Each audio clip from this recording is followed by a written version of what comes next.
രാജ്യം തെരഞ്ഞെടുപ്പ് ആവശ്യത്തിലേക്ക് മാറുമ്പോൾ വോട്ടെടുപ്പ് നിർണായകമാകുന്നത് യുവ വോട്ടർമാരാണ്. അതിൽ തന്നെ കൃത്യമായ രാഷ്ട്രീയവും സംഘടനാ ചർച്ചയും ഒക്കെ നടക്കുന്നിടം ക്യാമ്പസുകളാണ്. അവിടെ നിന്നുള്ള വോട്ടും അഭിപ്രായങ്ങളും തെരഞ്ഞെടുപ്പുകളിൽ പ്രധാനപ്പെട്ടത് തന്നെയാണ്. അവർ സംസാരിക്കുന്നു.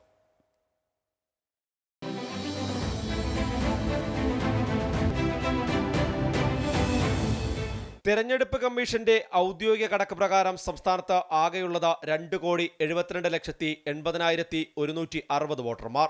ഇതിൽ സംസ്ഥാനത്തുള്ള യുവ വോട്ടർമാർ 3,70,933 ഈ വോട്ടുകളിൽ ഏറ്റവും പ്രധാനമാകുന്നത് കോളേജ് വിദ്യാർത്ഥികളുടെ വോട്ടാകും. രാജ്യത്തിന്റെ ഗതിവിഗതികൾ ഏറ്റവും കൂടുതൽ അലയടിക്കുന്നത് ക്യാമ്പസുകളിലാണ്. തർക്കങ്ങളും സംഘർഷങ്ങളും ഒക്കെ ഉണ്ടെങ്കിലും ക്യാമ്പസ് രാഷ്ട്രീയത്തിന്റെ അനിവാര്യത തെരഞ്ഞെടുപ്പുകളിൽ പ്രകടമാകും. നാം ഇന്ന് കാണുന്ന രാഷ്ട്രീയ നേതാക്കളിലേറെയും ക്യാമ്പസ് രാഷ്ട്രീയത്തിന്റെ ഭാഗമായവരാണ്. അതുകൊണ്ട് തന്നെ ക്യാമ്പസിലുള്ള വിദ്യാർത്ഥികൾക്കും തെരഞ്ഞെടുപ്പിൽ ചില അഭിപ്രായങ്ങളുണ്ട്. പ്രാദേശിക വിഷയങ്ങൾ മുതൽ ദേശീയ രാഷ്ട്രീയം വരെ ക്യാമ്പസുകളിൽ തെരഞ്ഞെടുപ്പിന്റെ ഭാഗമായി ചർച്ചയാവുന്നു. എം പി എന്ന് പറഞ്ഞു കഴിഞ്ഞാൽ നമ്മളെ റെപ്രസെന്റ് ചെയ്ത് ലോക്സഭയിൽ സംസാരിക്കുന്ന ഒരാളാവണം. നല്ലപോലെ അവിടെ അറ്റൻഡ് ചെയ്യണം, അറ്റൻഡൻസ് ഉണ്ടാവണം, പിന്നെ ബാലൻസ് ഉണ്ടാകാൻ പാടില്ല. എല്ലാ ഫണ്ടും അതിനേതായ രീതിയിൽ ഉപയോഗിക്കണം. ഒരു മെട്രോയുടെ ഒരു ടോക്ക് വരുന്നുണ്ട്, പിന്നെ ഒരു ബൈപ്പാസിൻ്റെ കാര്യമുണ്ട്. ഇതെല്ലാം റെഡിയാകും എന്നുള്ള പ്രതീക്ഷയിലാണ്. പിന്നെ കുറേ കൂടി കായികപരമായിട്ട് കുറച്ചുകൂടി തിരുവനന്തപുരം മുൻപന്തിയിൽ എത്തണമെന്നുണ്ട്. കുറച്ചുകൂടി ഫുട്ബോൾ സ്റ്റേഡിയങ്ങൾ വരണം. വിദ്യാർത്ഥികൾക്ക് താല്പര്യം അവരുടെ ഫിസിക്കൽ ആക്ടിവിറ്റീസും കുറച്ചുകൂടി കൾച്ചറലി വൈബ്രൻ്റ് ആവണമെന്ന് താല്പര്യം. പഠിക്കുന്നത് തിരുവനന്തപുരത്താണെങ്കിലും സ്വന്തം ജില്ലയിലെ തെരഞ്ഞെടുപ്പ് രാഷ്ട്രീയം കൃത്യമായി വിശകലനം ചെയ്യുന്ന വിദ്യാർത്ഥികൾ കൂടിയുണ്ട്.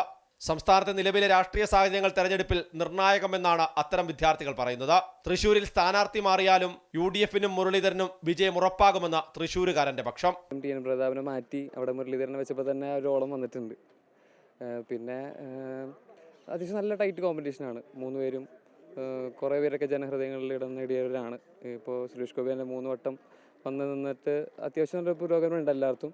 പക്ഷേ എന്നിരുന്നാലും മുരളീധരൻ തന്നെയാണ് മുരളീധരൻ ജയിക്കാൻ സാധ്യത കൂടുതൽ. ഇതിൻ്റെ ഒരു പ്രതിഫലനം തന്നെയായിരിക്കും അടുത്ത 2026 ഇലക്ഷനിലും സംഭവിക്കാൻ പോകുന്നത്.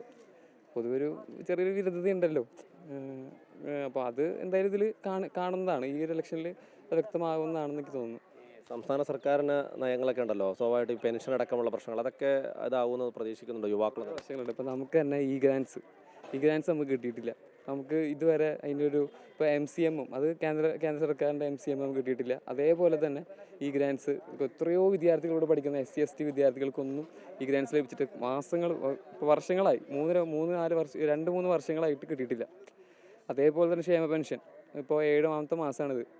ഇന്ന് ഈ മാസം കഴിഞ്ഞ് 8ാമത്തെ മാസമാവും ക്ഷേമ പെൻഷൻ മുടങ്ങിയിട്ട്. അതേപോലെ തന്നെ PF സാർമാർക്കുള്ള PF ഇതൊക്കെ മുടങ്ങിക്കെടുക്കുകയാണ്. DLS അലവൻസ് DA ഇതൊക്കെ കുടിശ്ശികയായിട്ട് കിടക്കുകയാണ്. സ്ത്രീകൾക്ക് അർഹമായ പരിഗണന കിട്ടുന്നുണ്ടെന്ന അഭിപ്രായമുള്ളവരും ക്യാമ്പസിലുണ്ട്. സ്ത്രീകൾക്ക് അത്യാവശ്യം പ്രാതിനിധ്യം കൊടുക്കുന്നുണ്ട്. പിന്നെ മാറേണ്ടത് ഭരണമല്ല, ആൾക്കാരാണ്. വയനാട് പാർലമെന്റ് മണ്ഡലത്തിൽ നിന്നുള്ള വിദ്യാർത്ഥിയുടെ പ്രധാന ആവശ്യം മണ്ഡലത്തിലെ ഗതാഗത സംവിധാനങ്ങൾ മെച്ചപ്പെടുത്തുക എന്നുള്ളത് തന്നെയാണ്. പോരായ്മകളുണ്ടെങ്കിലും മണ്ഡലം രാഹുൽ ഗാന്ധിക്കൊപ്പം തന്നെ നിൽക്കുമെന്ന് അത്തരം ആളുകൾ വിശ്വസിക്കുന്നു. കഴിഞ്ഞ വർഷം രാഹുൽ ഗാന്ധി ആയിരുന്നു. ബട്ട് രാഹുൽ ഗാന്ധി അവിടെ വരുന്നത് ഒരു ചടങ്ങ് പോലെയാണ്. രാഹുൽ ഗാന്ധി ജയിക്കും. അത്രയും നാളെ ഒരാളായതുകൊണ്ട് എന്തായാലും മാറാൻ ചാൻസ് ഇല്ല. വയനാട് അങ്ങോട്ടേക്ക് ട്രാവൽ വളരെ ബുദ്ധിമുട്ടാണ്. അപ്പോൾ അവിടുന്ന് പുല്ലുരാമ്പാറ ആ ഏരിയയിൽ നിന്ന് അങ്ങോട്ടേക്ക് ഒരു ട്രാൻസ്പോർട്ടേഷൻ ഫെസിലിറ്റി പറഞ്ഞിട്ടുണ്ട്. അതിൻ്റെ വേറെ പ്രൊസീജിയേഴ്സിൻ്റെ കാര്യങ്ങളൊന്നും അറിയില്ല. അപ്പം ട്രാവൽ അങ്ങോട്ടേക്ക് ബുദ്ധിമുട്ടാണ്. മാറി മാറി വരുന്ന ഫാഷൻ ട്രെൻഡുകൾ മാത്രമല്ല, രാജ്യത്ത് നടക്കുന്ന രാഷ്ട്രീയ മാറ്റങ്ങളും കൃത്യമായി വിശകലനം ചെയ്യുന്നവരാണ് വിദ്യാർത്ഥികൾ. അതുകൊണ്ട് തന്നെ അവരുടെ നിലപാടുകൾ, നിരീക്ഷണങ്ങൾ തെരഞ്ഞെടുപ്പിൽ ഒഴിച്ചുകൂടാനാവാത്ത ഒന്ന് തന്നെയാണ്. അമൃത ന്യൂസ്, തിരുവനന്തപുരം.